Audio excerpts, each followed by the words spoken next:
Welcome to Pinoy Cafe. Inihahandog po namin ang totoong kwentong Pinoy. Ilang buwan na lamang paparating na ang petsa ng aking kasal. Nagkakilala kami sa pamamagitan ng isang kumpanyang pag-aari ng aking mga magulang. Isa siyang manager doon, merong magandang pinag-aralan, lisensyado sa kanyang propesyon bilang accountant. Halos kalahating dekada na siyang nagtatrabaho dito at siya ay gustong empleyado ng aking ama dahil sa kanyang pagiging masipag, pulido, sidha, kusa at maabilidad, na ang karakter na ito ay katangi-tangi at hindi ko mapigilan ang aking sarili na humanga sa kanya, na ang posisyong na italaga para sa kanya ay talaga namang karapat-dapat. Nung ako ay nagtapos ng pag-aaral, dito na ako dumiretsyong nagtrabaho. Magmula pa lamang noong maliit pa ako, sa kumpanyang ito ang madalas kong lugar na palaruan o hindi kaya'y ginugugol ang oras ko. Ang aralin ang mga paraan ng pagpapalakad ng negosyo. Dahil sa oras na dumating ang takdang panahon, ako ang sasalo ng mga gawaing ito. Sa magandang katangian ni Raul, hindi siya nahirapan nung tinanong niya ako na nais niya akong ligawan. At ang nakakamangha pa dito ay bago niya ipaalam sa akin ang kanyang panunuyo, ay humingi siya ng permiso o nagpaalam sa aking ama. Ang kanyang estilo o kilos na ito ay isang tradisyonal ng nakaraan na pakiramdam ko ay labis niya akong nirerespeto, na mas lalong nakapandagdag sa kanyang marka bilang aking manliligaw. Sa pagsisimula ng kanyang panliligaw, kami ay nagtungo sa Manila at dinala niya ako sa isang pinakamatanda o ang pinakamatagal na kainan. Isa ito sa mayroong mayamang kasaysayan na itinayo ng 5 dayuhan na inchik noong taong 1888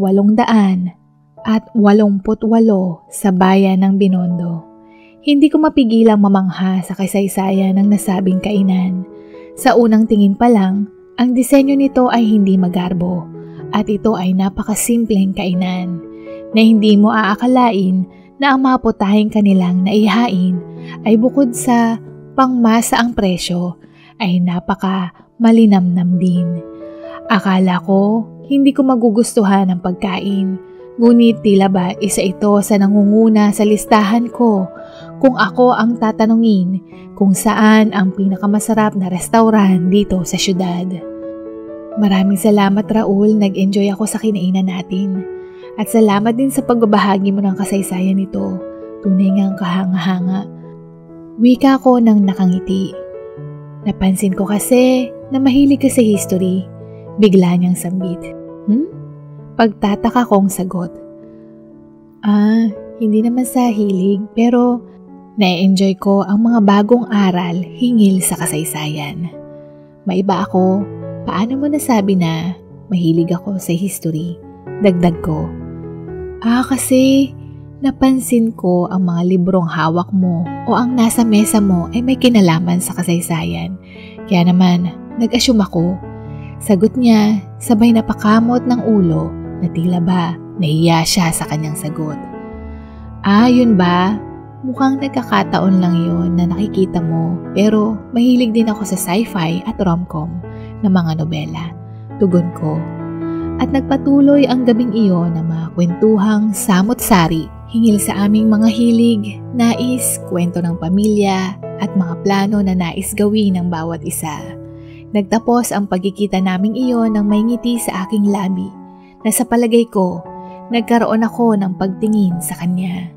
Sa pagpapatuloy ng magandang daloy ng kanyang pagsuyo, ang pagiging malambing at maginoo, kaya naman hindi ko na pinatagal at iwinika ko ang matamis kong oo.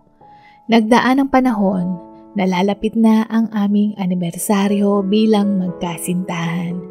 Naisip ko na regaluhan siya ng magandang polo na pwede niyang suotin pamasok o pang formal na okasyon.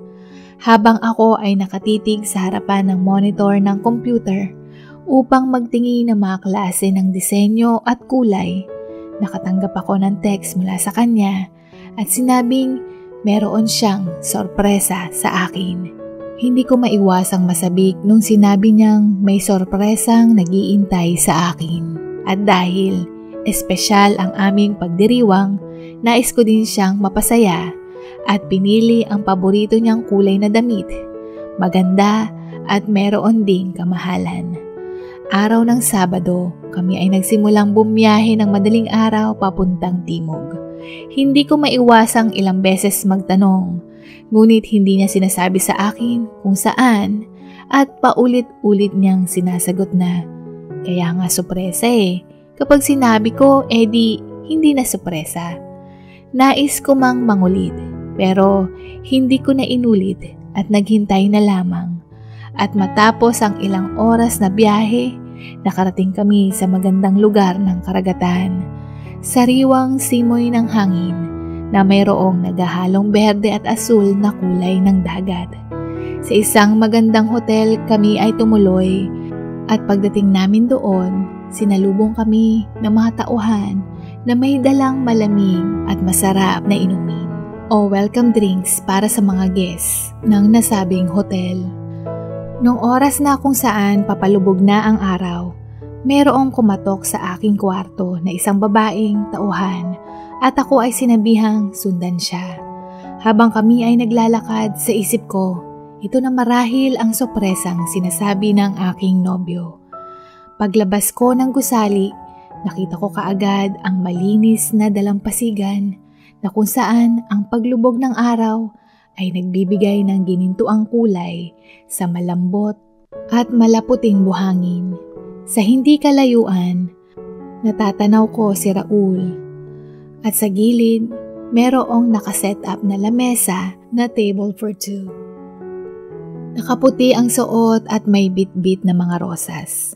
Hindi ko mapigilang kiligin dahil sa kanyang romantic gesture na tila ba ako ay isang karakter na napapanood ko sa mga pelikula.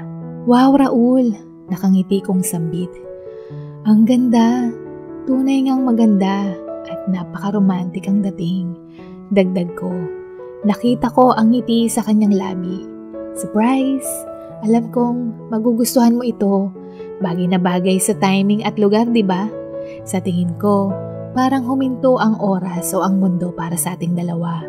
Wika niya ng may pagkamalambing at ako naman ay tumango bilang pagsang-ayon sa kanya.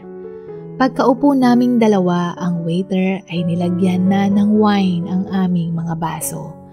At kaming magkasintahan ay nag-cheers na may kasamang pagbati ng Happy Anniversary.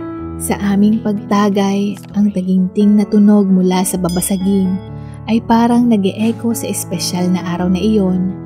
Habang pinapanood namin ang paglubog ng araw hanggang sa tuluyan na itong naglaho sa aming tanaw. Matapos ang hapunang iyon sa tabing dagat, akala ko tapos na ang kanyang sorpresa.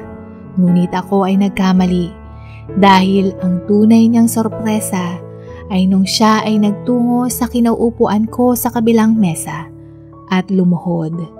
Kinuha niya ang maliit na box na naglalaman ng singsing at nagbitaw ng napakatamis na mga salita na nagpapatunaw ng aking puso na ang kanyang sorpresang iyon ay ang pag-propose niya sa akin at hingin ang aking kamay bilang kanyang kabiyak panghabang buhay. Sa 2 taon naming magkarelasyon, wala naman akong nakikitang dahilan para tumanggi at nung mga sandaling iyon, ako ay lumilipad sa ulap at labis na nagagalak, kaya naman sumagot ako ng oo. Sa bagong yugto ng aming buhay, ito din ang unang pagkakataon na makikita ko ang kanyang pamilya. Nung kami ay magkasintahan pa lamang, hindi ko minsan nakasalo o nakita ang kanyang pamilya, bagay na hindi ko pinagbigyan ng pansin dahil wala pa naman akong balak na magpakasal. At lalo na nais kong siya ang mauna na imbitahan ako na makilala ang kanyang pamilya. Kaya naman habang kami ay nagpaplano ng aming kasal, na ito na ang pagkakataon upang makilala ko ang kanyang pamilya. Sa isang salo-salo sa loob ng isang kainan, nakita ko ang kanyang kuya at ang misis nito at ang kanyang ina. At ang kanyang ama naman ay matagal nang yumao. Nakangiti akong sinalubong ng kanyang ina at madali naman napalagay ang aking loob. Ang misis ng kuya ni Raul ay tahimik na marahil nahihiya. At ganoon din ako kaya naman hindi kami masyadong nagkausap. Lalo na abala akong kausapin ng nanay ni Raul. At sa ganda ng pagkikitang iyon, nais kong muling makita ang kanyang pamilya. At nung inimbitahan ako ng kanyang ina na bumisita sa kanilang tahanan, hindi ko ito tinanggihan. Sa pagbisita ko sa kanilang tahanan, nagkataong kaarawan din iyon ng aking magiging biyanang babae. Pagdating ko, maraming pagkaing nakahain sa mesa at nakita kong abalang-abala sa pag-aasikaso ang misis ng kuya ni Raul na nagngangalang Giselle. Sa pangalawang pagkakataong pagkikita namin, dito ko lang napagtanto na parang pamilyar ang kanyang muka, ngunit hindi ko mawari. Nais ko siyang kausapin, pero ang future mother-in-law ko ay hindi umaalis sa tabi ko. Sa isip ko, marahil ganun nga ang pakikitungo niya na ginagawa niya iyon upang ako ay maging komportable at hindi mailang. Sa pagdesisyon ng pagtakda ng petsa ng aming kasal, ito ay itinoon sa buwan ng Hunyo. Nabibigyan kami ng mahigit kalahating taon sa preparasyon na makahanap ng venue, motif, kung ilang bisita, damit at kung ano-ano pa. Sa pagbisita kong muli sa kanilang tahanan, napansin ko o maaring binigyan ko lamang ng ibang kahulugan na si Ate Giselle ay palaging nakayuko. Palagi siya ang nag-aasikaso sa bahay nila na hindi maalis sa isip ko na para siyang kasambahay imbes na pamilya. Ayaw ko namang husgahan sila pero hindi ko maiwasang magtaka dahil kung kami ay kakain sa labas kasama ang pamilya ni Raul, madalas hindi kasama si Ate Giselle. At ang dahilan nila, ito ay abala at mayroong ginagawa. At kung bibisita naman ako sa kanilang tahanan, palagi itong nasa kusina o kung hindi naman ay nasa kwarto. At hindi lamang iyan, napansin ko din na palagi din itong nakasuot ng damit na may mahabang manggas. Dahil hindi ko nais ipagpatuloy ang aking pag-iisip, kaya naman tinanong ko si Raul hingil sa kanyang hipag at sumagot lang ito na sadya itong mahiyain at ganoon daw ang ugali niya kahit noon pa. At dahil wala itong trabaho, ang pag-aasikaso sa bahay ang kanyang kontribusyon. Sa isip ko, ganun pala. Mukhang ako lang ang nagbibigay ng ibang dahilan. Kaya naman isinantabi ko ang aking maling haka-haka. Dumating ang araw ng selebrasyon ng kaarawan ng aking fiancé at ipinagdiwang namin ito sa kanilang tahanan. At dahil may ibang bisita, lahat sila ay abala. Samantalang ako ay nakaupo lamang, kaya naman hindi ko maiwasang makaramdam ng pagkainip at pagkailang. Kaya naman nagdesisyon akong magtungo sa kusina upang magtanong kung ano ang maitutulong ko kay Ate Giselle. Tutal naman, sa oras na ikinasal kami ni Raul, magiging magkapamilya na kami. Hindi niya ako napansin at dito ko nakita ang kanyang peklat sa braso na ngayon ay may katuturan at alam ko na ang tunay na dahilan sa likod ng kanyang mga kasuotan ay upang matakpan ang kanyang braso. Mahina akong sambit at nakita kong bigla niyang ibinaba ang manggas nito upang takpan ang kanyang peklat. Ate Giselle, gusto ko sanang tumulong. Anong pwede kong gawin? Pagpapatuloy ko. Ay naku, wag na. Ako na lang. Salamat pero wag kang mag-alala. Baka hanapin ka ni Mama. Nakangiti niyang sambit. Pero pagtutol ko sana. Okay lang ako, sige na. Pag-ulit niyang muli, sabay senyas na ako ay bumalik. Sa aking pag-upong muli sa sopa, isang bagay ang tila ba naalala ko, ngunit hindi malinaw. na tila ba kilala ko siya, ngunit hindi ko matukoy ang aking mga agam-agam. Nais ko man siyang tanungin hingil sa kanyang peklat, ngunit pinigilan ko ang sarili ko dahil ayaw ko namang makaramdam siya lalo ng hiya kapag tinanong ko iyon. Lumipas ang mga linggo at dumating ang araw ng Pasko. Lahat sila ay binigyan ko ng magandang regalo. At para kay Ate Giselle, isang magandang pulseras ang ibinigay ko sa kanya. Naisip ko na sa tuwing hahawiin niya ang kanyang manggas na imbes na makita niya ang kanyang peklat, ay ang una niyang may kita ay ang pulseras sa kanyang galang-galangan na sa tingin ko magpapangiti kahit kaunti at maibsan ang lungkot sa tuwing makikita niya ang kanyang peklat sa braso. Pagbukas niyang iyon, lahat sila ay napawaw dahil sa ganda ng disenyo. "Buti ka pa, Giselle, may bracelet," sambit ng ina ni Raul. Sa komentong iyon, hindi ko mapigilang mailang sapagkat niregaluhan ko naman siya ng relo na tiyak na mas mahal ito kaysa sa pulseras na parang meron siyang pinapahiwatig. At nung oras na ibinigay naman ni Ate Giselle ang kanyang regalo sa akin, halatang halata mo sa kanyang itsura na siya ay nahihiya at sabay sinabing, "Pagpasensyahan mo na ang regalo ko, Carla. Huwag kang mag-alala, ate, sigurado akong magugustuhan ko ito. Salamat." Wika ko at binuksan ang kanyang regalo. Sa pagbukas ko ng regalo, ako ay nagulat. Ako ay napanganga ng bahagya dahil nung mga sandaling iyon, ang malabong memorya sa isip ko ay parang nagbibigay na ng linaw. Sa loob ng maliit na karton, isang maliit na jar at sa loob nito ay maraming maliliit na nakatuping papel na hugis bituin o origami ang tawag. Ang mga papel na bituin ay sumisimbolo na lucky stars o ang iba ay tawag wishing stars na nangangahulugan na kapag niregaluhan ka nito ay magbibigay ng swerte sa buhay mo. Hindi ako kaagad nakapagsalita dahil meron akong naalala at ang ilang segundong hindi ko pagsagot, narinig ko si Ate Giselle na labis-labis na humihingi ng pasensya. Hindi ko man intensyon pero mukhang nabigyan nila ng maling kahulugan ang pagkatulala ko ng mga sandaling iyon, lalo na pinipigilan ko na mamuo ang mga luha ko. "Ate, huwag kang humingi ng tawad. Labis kong nagustuhan ito at alam kong maraming oras ang ginugol mo para dito. Maraming salamat, ate." Wika ko ng may bahagyang pagsinghot.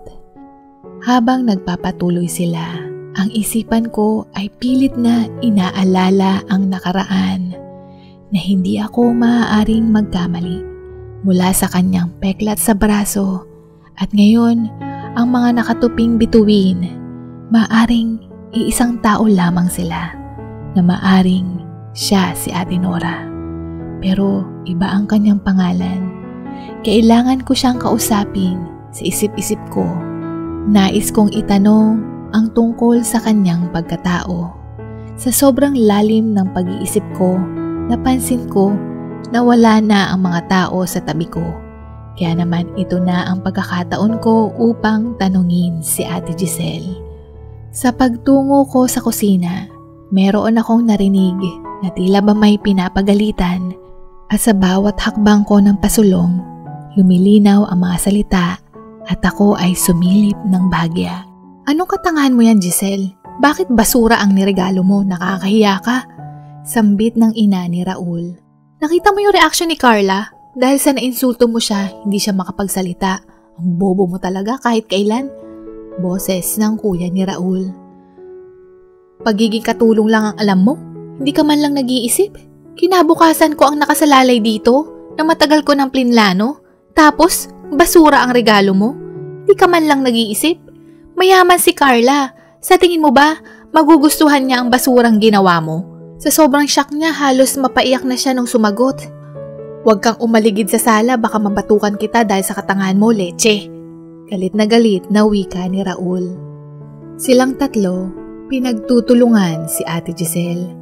Habang siya ay nakayuko lamang at humihikbi, nung mga sandaling iyon, labis akong nadismaya dahil sa kanilang pangit na ugali. At labis naman akong nalungkot para kay Ate Giselle. Para sa akin, nakita ko na ang lahat at sapat na iyon upang ako ay mawala ng gana. At nung pabalik na ako sana ng sala, nakarinig ako ng pak, tunog ng isang sampal. At kulang pa yung sampal sa'yo ni Mama sa katangahan mo. Wikang muli ni Raul. Dali-dali akong bumalik sa sala sa kinauupuan ko. Ang dibdib ko labis ang bigat na nais kong umalis sa lugar na iyon, subalit ayaw kong umalis nang hindi ko nakakausap saglit si Ate Giselle. At ginamit ko ang pagkakataong ito habang ang mag-iina ay abala at nagdahilan na nais kong gumamit ng palikuran.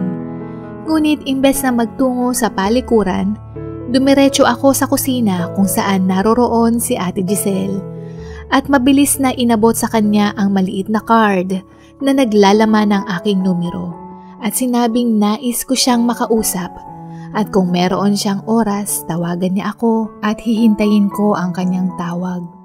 Bago ako umalis, "Carla, sorry sa sambit niya, pero bigla ko siyang niyakap at sinabing, "Ate, gustong-gusto ko ang regalo mo. Maraming salamat. Pakiusap, huwag mo akong kalimutang tawagan, okay? Merry Christmas. I'll wait for you." Sa pagkalas ko sa aking yakap, nakita ko sa kanya ang pagkagulat at maging ako ay nagulat din sa aksyong aking ginawa. Pero ako ay napangiti dahil nung mga sandaling iyon, ang gaan-gaan ng loob ko sa kanya. Nung matapos ko siyang makausap, nagdahilan ako na masama ang aking pakiramdam at nais ko nang umuwi. At habang ako ay nasa biyahe, dalawang bagay ang sigurado ako. Una, na mali ang pagkakakilala ko kay Raul. Sa kanyang pananalita at pag-iisip, alam kong ang bagay lamang na mahalaga sa kanya ay kung ano ang halaga nito, na para sa kanya at ang kanyang pamilya na sa salapi sila tumitingin kung paano itrato ang isang tao. Marahil pinlano nga niya ito na nung mga sandaling iyon, pinagdudahan ko na ang kanyang pagmamahal kung tunay ba ito o pagpapakitang tao lamang. At ang kanyang pamilya, hindi ko maimahe ang sarili ko na makakasama ko ang ganoong klaseng ugali tulad sana ng aking magiging biyanan. Mabuti na lamang at natuklasan ko ang kanilang tunay na katangian bago pa maging huli ang lahat. Na tila ba tunay ngang nagbigay ng suwerte sa akin ang regalo ni Ate Giselle. Kaya naman, desidido na akong hindi ko nais ipagpatuloy ang aming kasal. Pangalawa, malaki ang posibilidad na si Ate Giselle at Ate Nora ay iisang tao. Na siya ang ate ko noong kami ay nasa ampunan. Opo, ako po ay ampon ng aking mga magulang. 5 taong gulang ako noon nung tumira ako sa kanila. Mula sa pangalang Leia, pinalitan ng mga magulang ko ang pangalan ko ng Carla na may kahulugang isang regalo ng Diyos. At ito din kasi ang pangalan ng kanilang namayapang nag-iisang anak na babae dahil sa sakit. Noong nakita daw ako nila Mami at Daddy sa ampunan, ang sabi nila, kamukhang kamukha ko daw ang kanilang anak. Na tila ba bumalik siya sa pagkatao ko.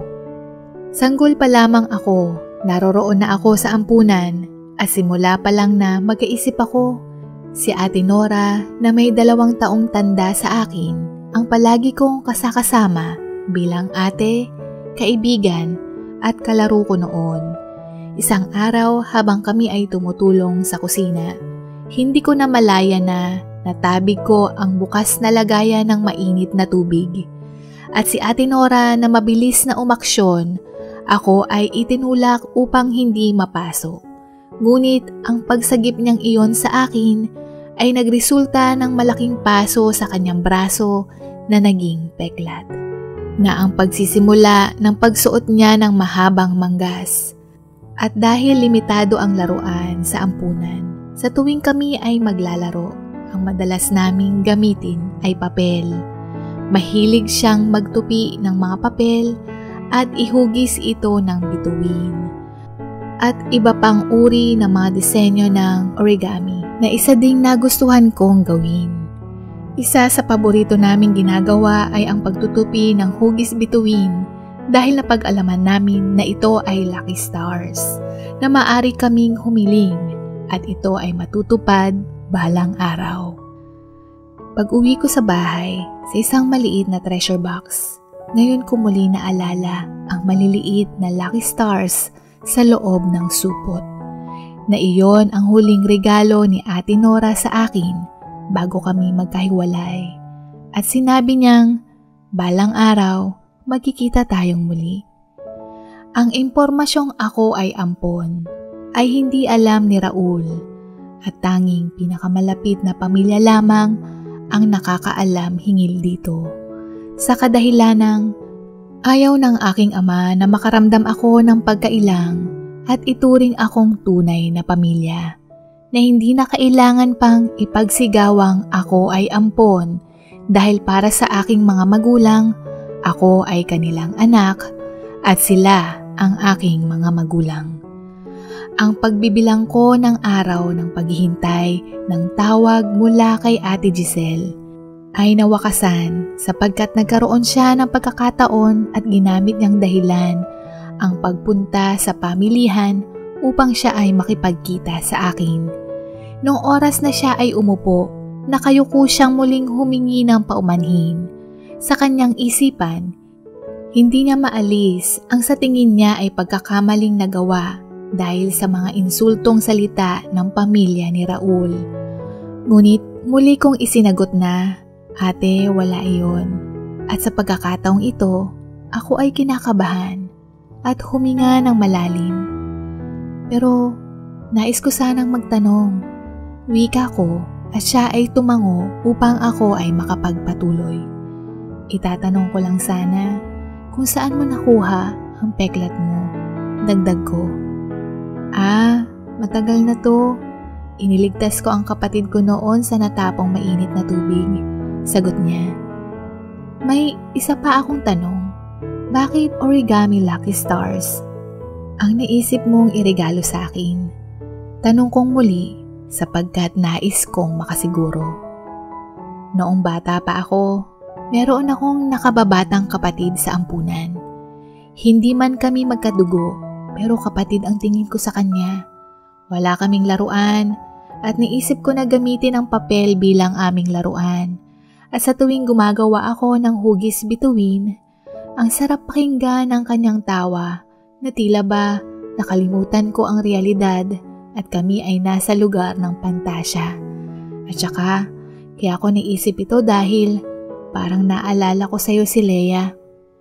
Sagot niya nang nakayuko, pero laking gulat niya nung pagtingin niya sa akin, ang mga luha ko ay hindi ko na mapigilang umagos na parang talon. Hala Carla, hindi ko intensyon na paiyakin ka. Balisa niyang sambit. Sa totoo lang, noong oras na banggitin niya ang salitang ampunan, batid kong siya at si Ate Nora ay iisa. Na siya ang babaeng naaninag ko na hindi malinaw sa aking panaginip, na ngayon ay malinaw na hindi ako lubos na makapaniwala na magtatagpo kaming muli. Ate Nora, tumatangis kong sambit. Paano mo alamang putol niyang wika at siya ay napatitig sa akin na tila ba napagtatanto na ang sitwasyon. At ilang saglit pa, nakita ko na ding namuo ang kanyang luha. Leia? Nauutal niyang wika at ako ay tumango at siya ay niyakap ng mahigpit habang kaming dalawa ay tumatangis. Ayon kay Ate Nora, sa mga legal na dokumento, Nora pa din ang kanyang pangalan. At binigyan lamang siya ng palayaw nang umampon sa kanya ng Giselle dahil sa pangalang Nora nakatunog ng salitang Dura. Nora Dura ang tukso sa kanya ng mga ibang bata. Inampun siya ng isang may-ari ng karinderya at dito siya ay naging silbidora, tagahugas ng plato at iba pa. Simula noong pinalitan niya ang kanyang pangalang Giselle, hindi na siya tinutukso at nagustuhan din niya ang kanyang bagong pangalan at ito na ang kanyang ginagamit. Nakilala niya ang kuya ni Raul dahil magkaibigan ang nanay ni Raul at ang babaeng umampon sa kanya. Ang akala niya, mabait ang kanyang mister, ngunit hindi pala. Ang trato sa kanya ng mister at ng pamilya nito ay tunay ngang napakababa. Ang revelasyong nadiskubre ko mula sa tunay na ugali ni Raul at ng pamilya nito at ang pagbahagi ko ng kwento kay Ate Nora at pati na rin ang desisyon kong hindi pagpapakasal. Sinuportahan ito ng aking mga magulang. Ang mga sumunod na nangyari ay pinutol ko ang aking relasyon kay Raul at dahil kami ay hiwalay na, minabuti na ng aking ama na hindi siya magpatuloy na magtrabaho doon at tinulungan ko ding mawalang bisa ang kasal ni Ate Nora sa kanyang mister na ito ay napadali dahil meron pala silang pinirmahang prenuptial at wala din silang anak. Nagdaan ang mga taon, si Ate Nora ay nalalapit ng magtapos sa pag-aaral at nagtatrabaho din sa kumpanya bilang clerk. Siya ay opisyal ng single at nakatira sa sarili niyang apartment na malaya at malayo sa mga taong umapi sa kanya. Ako naman, hindi ko pa man nakikita ang lalaking para sa akin, pero natagpuan ko naman ang aking kapatid na mas lalong nagpakumpleto ng aking pamilya at labis ding nagpakontento sa aking buhay na tila ba wala na akong ibang hihilingin pa. Dito na po nagwawakas ang kwento. Maraming salamat po. Maaari niyo po ring bisitahin ang pangalawa po naming channel na Pinoy Cafe Shorts. Muli, huwag niyo pong kalimutang i-click ang like and subscribe. Take care and be safe everyone. God bless you. Bye! Comments of the day. Nonita Pasion, Tessa Kuma, Maria Cruz,